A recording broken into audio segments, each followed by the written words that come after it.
Hi, viewers. I'm Zach Burley here with Carolina Forward for the inaugural episode of this interview series where we sit down with elected officials from our state to talk about the issues of today, the future of North Carolina, and what motivates them to pursue public service. Now, for this inaugural episode, we have the pleasure of sitting down with State Senator Sydney Batch, who represents Southern Wake County in District 17. First of all, Senator, thank you so much for your time. Thanks for having me. So now I want to open up with something light.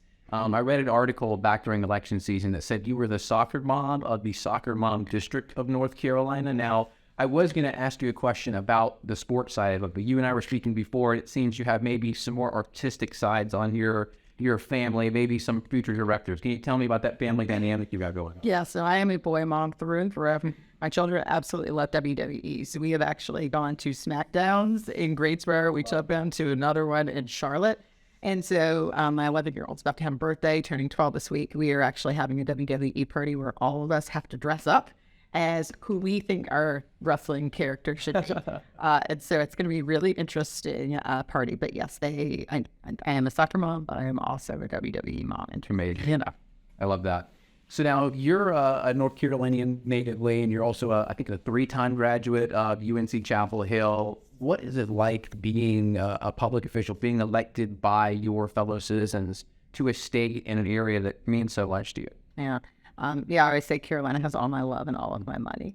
It's been great. I'm a public school kid from the time, obviously, K through 12, and then also all of my graduate experience in undergrad. It's great because I live in suburbia where there's a lot of college educated people. I fit my district uniquely, right? I think a lot of the challenges that we see in different districts, some you see races, is that a lot of people don't actually fit their district. But I do. And so when I joke about being a soccer mom, it's because I literally am there with the vast majority of people with my 9 and 11-year-old on Saturday and Sundays, rotating through that same, burn and chime and going to work and then running after them. So it's really great that I get to connect with people that also we skew younger, we're family oriented, and there are a lot of families in my district. And so I think that it is helpful in relating to the needs of the families and the constituents that I serve. Now, I think if you ask most people, what they thought about the life of a politician, constantly being under media scrutiny, everything that you do, everything your family does is constantly under an eye. And if you ask them if they would do it, most of them would say there's no way on earth they would ever do that. What motivates you to follow down that path, to, subject yourself to that spotlight and to put yourself in there to serve color? What motivates you to do that? Especially when someone asked, "Oh, it's great." I was like, I didn't know I was living my best life before I was running for office, right? I mean, you go to the grocery store and sometimes say, "Oh, I recognize you," and I'm not sure if that's a good thing or not, right? Especially during an election cycle when you're on TV all the time. What I would say is most profound is that I believe that the government should look like the people it serves. And so right now in North Carolina, we do not have that. It is not diverse. We have even less women than we had before. I'm very happy to be a part of the Democratic caucus, both in the House and the Senate. For the first time ever in North Carolina history, a majority female. Wow. But we are the diversity in the legislature, right? And so by far, we don't have representation with regards to color, LGBTQ, women, et cetera. So when I think about stepping out of that situation and saying, "Oh, it's much easier for me to go back to an easy life where I'm only doing one job instead of multiple," I think about all the other people who need a voice, right? Who need to see in our government a reflection of who they are. And I have little girls who come up to me, including one of my son's classmates who went up to me at a school affair and said, "By the way, I have your picture on my refrigerator. I want to be you when I grow up," right? And that's just really powerful. And that's what drives me every single day when I'm like, why am I beating my head against the wall? Why am I trying to get things done and help all of North Carolina? So I think thinking about the little girls who do not have representation, the people of color, and those who are just, marginalized. We are a part-time legislature, but we are always there full-time. So there are very few of us who actually can serve, and we can be a voice for those who can't.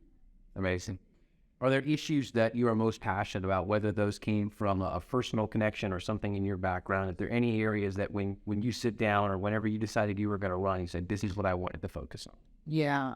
So two things are that I'm most passionate about is child welfare and working the child welfare space. I'm a child welfare specialist, so it comes naturally to me.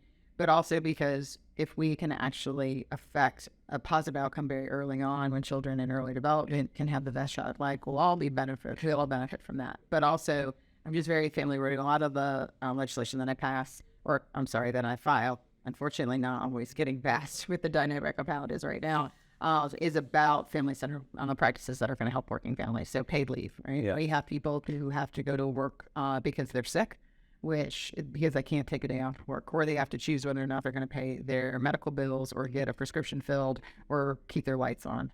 That is just outrageous and really disappointing. I think that there's a way that we can actually make sure that every person has paid leave when they're sick and can take care of their loved ones.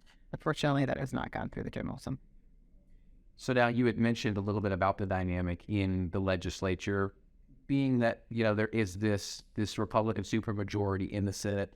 In your role, most of that negotiation, I imagine, isn't between the two parties. It's probably internally with the GOP from the center right to those more further on the right. What is that dynamic like for you and your colleagues, having to sometimes kind of take the back seat, knowing when a bill's coming up, you might not have very much say in what comes to the floor? Yeah.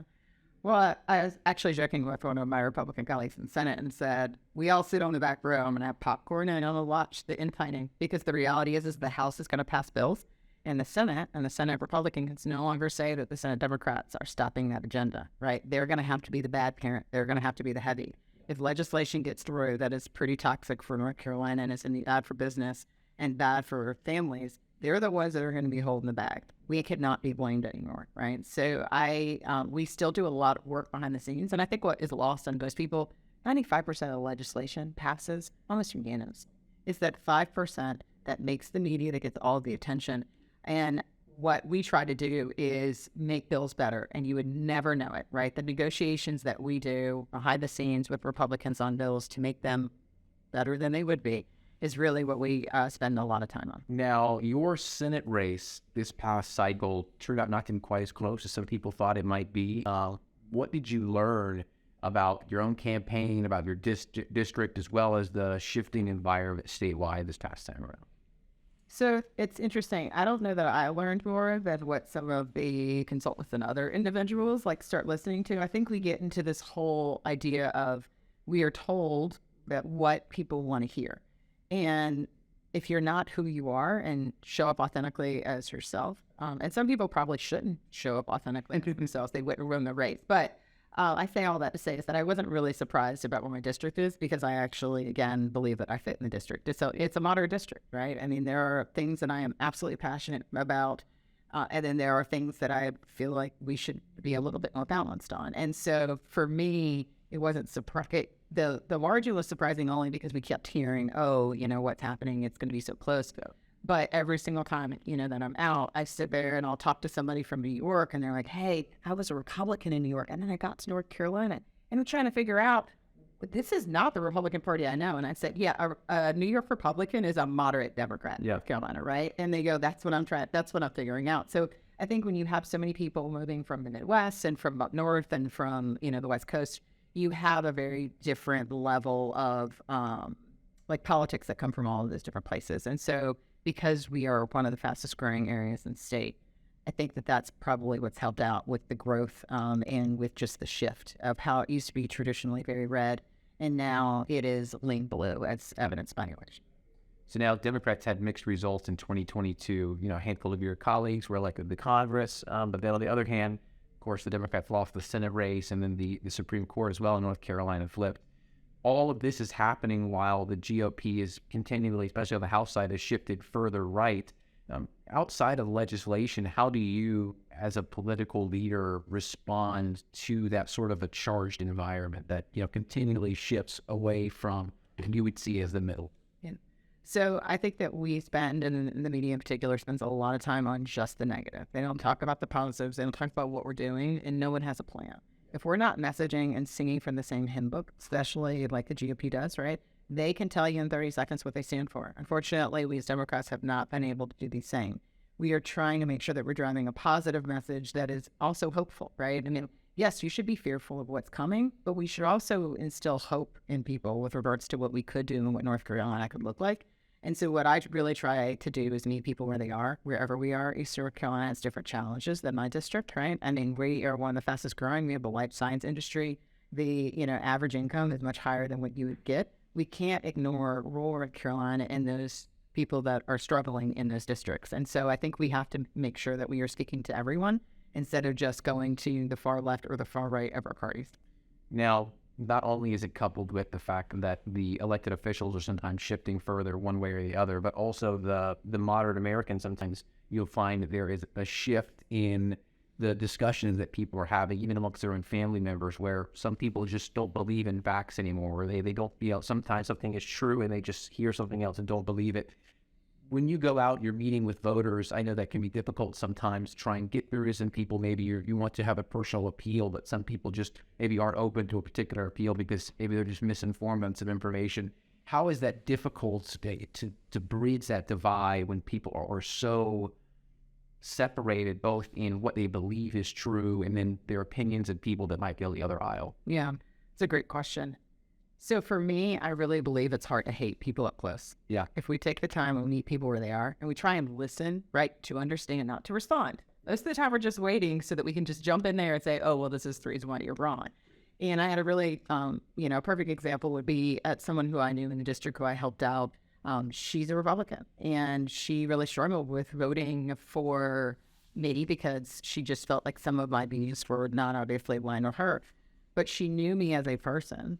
She knew what I had done and helped her out with regards to her family, and she knew my heart. And so she was much more supportive of me than she otherwise would be. So when we go into a conversation assuming that people want to do harm to you or just waiting to, of course, attack you, we're all going to go back into our corners. And so I think that we all need to be able to learn how to disagree without being disagreeable. We have lost that part. And if you allow people some space, knowing that we can agree on the vast majority, and we're just going to leave this 5% over here, we can fundamentally disagree, but that doesn't mean that I have to never talk to you again or go on social media and scream into the ether about how I hate you, that we would actually get a lot more done in the state. I'm going to get that crocheted in a pillow. Disagreeing without being disagreeable. And it's also amazing marriage, because as the divorce attorney, that is how you will stay happy and not see me. Free advice here.